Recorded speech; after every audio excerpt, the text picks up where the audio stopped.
Hello，大家好，我係 Houston，今日係9月5號星期五，恒生指數係收19,933點，係跌咗456點嘅。咁今日咧係我哋第一日 under 咗呢個20,000點啦。咁其實對 under 20,000點嚟講咧，其實嗰個心理作用其實絕對係非常之大啦。我哋知道 whole number 好多時候係會 form 咗啲叫 psych level， 即係對大叫所謂嘅心理關口啦。咁我哋喺呢個時候咧見到已經係好明顯啦，我哋有呢個本來有一個幾好嘅 trend line 啦，即係本來佢有一個即係叫做一個做翻一個做一個 trend line 出嚟，咁但係佢之前已經試咗3-4次之後咧，我哋上次已經講過話，可能試第4次佢就會多數都會穿㗎啦。咁所以喺呢個時候我哋見到越試得密嘅 support 嚟講咧，越容易穿啦。亦都調翻轉頭相反嚟講，就係越試得密嘅 resistance 亦都係一樣。但係我哋咁耐都未試過啲咩特別嘅 resistance， 純粹都係不斷咁樣試緊啲之前比較重要嘅 support 啦，就係呢個差唔多喺而家差唔多呢個19,500點左右啦。其實19,500點嗰度其實都幾多 support 喺嗰度嘅原本，但係我哋見到咧，其實之前個位已經喺嗰度啦。咁但係而家其實已經落咗去下邊。咁其實上一次咧就一試就試翻上去就彈翻上去㗎。今次暫時嚟講咧，睇嚟都冇乜話特別大嘅力咯，純粹都只不過係我哋 zoom 埋少少就見到啦。咁純粹係一個比較即係算係一個 up candle 啦，但係呢個 up candle 並俾到我哋嘅資料絕對唔係咁足夠啦，暫時嚟講，所以我哋知道，尤其是我哋見到啲 indicator 咧，就唔係 form 嗰啲太靚嘅 trend 啦，純粹都再進入翻下一個即係跌市嘅樣啦，所以可能喺呢個時候暫時就比較，如果樂觀嘅話咧，可能喺呢個位咧就會浪一浪住；如果唔係嘅話咧，就可能要再掂一掂翻去19,000頭嗰啲位置啦，咁再試一試翻嗰度啦。咁嗰度咧就會將會有一個19,450點，其實嗰個位咧都真係都之前都試過啦，所以我哋暫時嚟講，可能希望呢個再攞落去咁啊彈翻上嚟，可能會比較好啦。因為我哋知道美國市咧，其實自從跌咗幾日之後咧，其實都暫時係比較反覆咗少少，不過主要都係一個跌市，因為其實臨尾美國嗰日我哋睇翻咧就知道佢其實嗰日咧就雖然係開頭係跌啦，但係佢臨尾雖然都起翻上去，但係咧暫時嚟講就唔係特別話好噶啦。我哋見到佢係盡量即係佢都已經 try 上翻上去，但係即係暫時都唔係特別靚嘅，所以喺呢個時候咧，我哋絕對係要小心嘅。咁我哋再睇翻，咁我哋如果睇翻一個有啲咩位咧，就係始終19,450點咧，嗰個位置暫時嚟講都會幾好啦。如果唔係嘅話，下一個咧就可能要去翻180左右啦。不過暫時唔好咁悲觀住，我哋暫時咧就希望喺呢度穩定翻少少，咁啊可能做翻一個 pullback。其實我覺得 pullback 嘅機會幾大咧。如果我哋見到 zoom 埋翻啲先嚇。咁我哋見到 zoom 埋翻啲嗰陣時咧，就見到其實佢咁樣一路落嚟咧，咁佢呢個線我唔要喐佢。其實佢咁樣落咗嚟之後咧，佢好有機會咧，佢可能會再反彈，嘗試翻去呢一個叫做21,000位置，21,000可能比較多少少。不過20,300點之前嗰啲 support 位咧，其實都可能做得翻上去，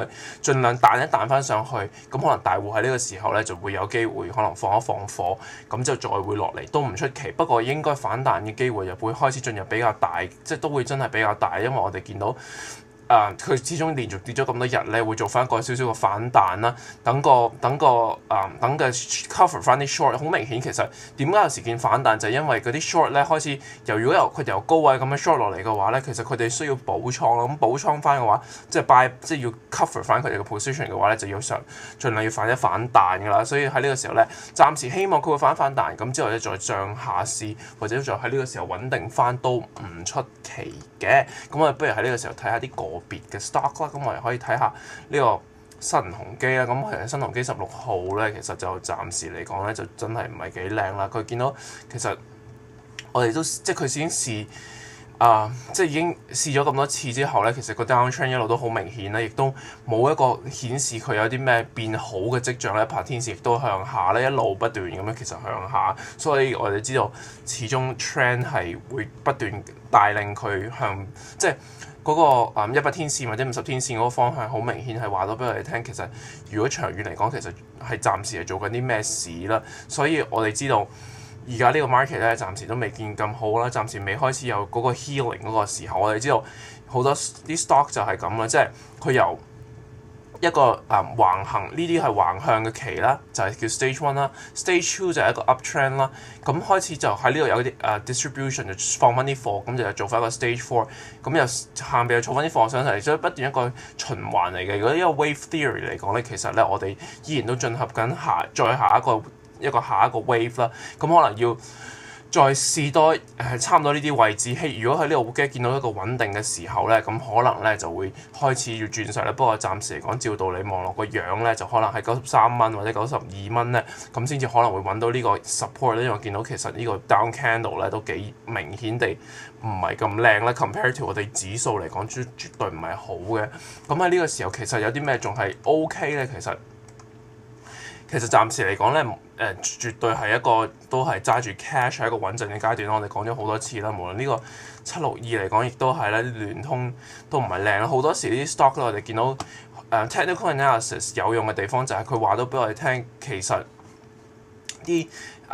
即係邊啲人入貨嘅位置喺邊度啦？我哋見到呢啲入貨得越多嘅位置咧，其實佢 form 到嗰個 support 咧就越大啦。咁一路都跌咗落嚟之後咧，暫時喺12蚊，應該12蚊可以企穩嘅呢個762聯通嚟講。咁我哋再睇埋857啦，857其實咧佢都係一個幾唔靚嘅一個。如果選擇咗857咧，其實都真係唔係幾好，因為我哋見到呢條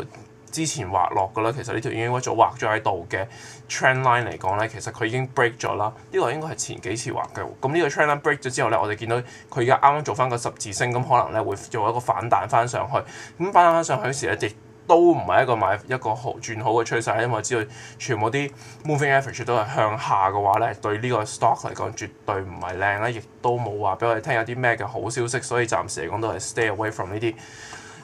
大中資嘅油股其實都絕對唔係好嘅。咁我哋可以睇下頭先地產股已經講過啦，中資嘅油股睇過啦。咁其實我哋可以最後睇埋呢個匯豐嘅。跟住其實匯豐咧暫時嚟講咧似係一個比較上最靚嗰個嚟㗎啦，因為匯豐我哋見到佢可能 form 緊一個 triangle，可能再跌啦。咁暫時嚟講，佢似乎咧呢個應該未係一個再向差之前嘅趨勢咧，因為我哋見到其實